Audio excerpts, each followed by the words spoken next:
નગરપાલિકા દ્વારા બિલ્ડરો સામે કરોડો રૂપિયાનો દંડ ફટકારવામાં મામલે હવે વિવાદ ઉઠ્યો છે। વાયુ પ્રદૂષણના નામે આ દંડ ફટકારવામાં આવ્યો હોવા છતાં સુરત બિલ્ડર એસોસિએશન ક્રેડાઈ દ્વારા ગંભીર આરોપો કરવામાં આવ્યા છે। સુરત મહાનગરપાલિકા દ્વારા બેવડા માપદંડ અપનાવવામાં આવી રહ્યા છે। ખાનગી બિલ્ડરોને વાયુ પ્રદૂષણ મુદ્દે ભારે દંડ ફટકારવામાં આવે છે, જ્યારે મહાનગરપાલિકા અથવા સરકાર દ્વારા ચાલી રહેલા પ્રોજેક્ટ પર કોઈ પ્રકારની દંડની કાર્યવાહી થતી નથી। કન્સ્ટ્રક્શન ઇન્ડસ્ટ્રીનો મોટો ભાગ 3% વધારે હોતો નથી, તેમ છતાં પણ અમને દંડ ફટકારીને કદાચ દબાવવામાં આવ્યા છે એવું કહી શકાય। અને અમારો આ કન્સ્ટ્રક્શનનો પીક ટાઈમ છે, એટલે અમારી પર દબાણ વધારે છે। ચોમાસામાં અમે કામ કરી શકતા નથી, એટલે અમારે કોઈપણ જાતની આર્ગ્યુમેન્ટ વગર દંડ ભરી દેવો પડે છે। પૈસા બહુ મોટી વાત નથી, પણ પૈસાથી અગર સુરતની હવા ચોખ્ખી થઈ શકતી હોય તો એ મહાનગરપાલિકા જાણે, એ અમને ખ્યાલ નથી। પરંતુ આ કામ સરકારથી થઈ શકતું હતું, એને ટાઈમ ફ્રેમ આપીને પણ થઈ શકતું હતું। તો સુરતના બિલ્ડરોનું સ્પષ્ટ કહેવું છે કે ક્રેડાના જે પ્રમુખ છે તેને આપ સાંભળી રહ્યા હતા કે ખોટા માપદંડ સાથે અથવા તો તેઓને દબાવવાનો પ્રયાસ જે છે તે આ સમય દરમિયાન કરવામાં આવી રહ્યો છે મહાનગરપાલિકા દ્વારા।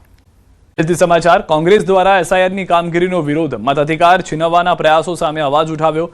કોંગ્રેસ પ્રમુખ પ્રતાપ દુધાત રામધૂન બોલાવી કોંગ્રેસના કાર્યકરોએ કલેક્ટર કચેરીએ કર્યો વિરોધ, અધિક કલેક્ટરને આવેદન આપી કરી રજૂઆત।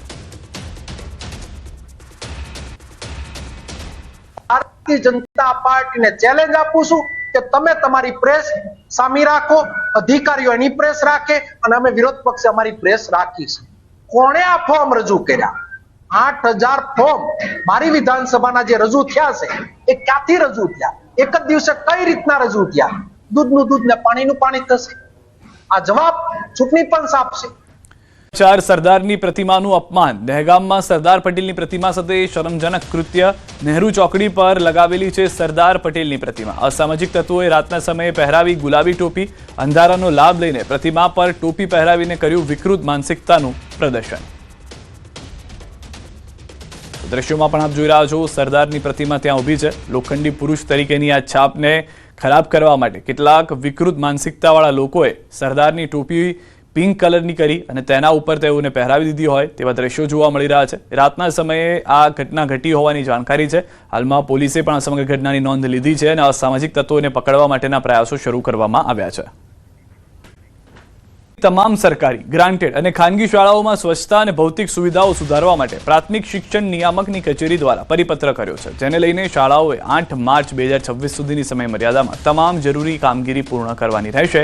આ બાબતે કોઈપણ પ્રકારની બેદરકારી જણાશે તો તેમના વિરુદ્ધ કડક કાર્યવાહીની ચેતવણી પણ આપવામાં આવી છે। મુખ્યમંત્રીએ સ્કૂલ મામલે હાઈકોર્ટમાં શાળાની અરજી પર સુનાવણી, શાળા તપાસમાં સહકાર ન આપતી હોવાની કરાઈ રજૂઆત, અમુક દસ્તાવેજોને શાળાએ ડીઓને સોંપ્યા ન હોવાનો પણ દાવો, શાળા ફી રોકડમાં લેતી હોવાનું પણ સરકારી વકીલે કોર્ટને જણાવ્યું। બાળકોને મારવા માટે વાલીઓ શાળામાં મોકલતા નથી, હાઈકોર્ટ તરફથી આ કહેવામાં આવ્યું છે। ડીઓ દ્વારા શાળાનું મેનેજમેન્ટ હસ્તક લઈ નવા એડમિશન પર લગાવી છે રોક। કેસની આગામી સુનાવણી 10 ફેબ્રુઆરીએ હાઈકોર્ટમાં હાથ ધરાશે।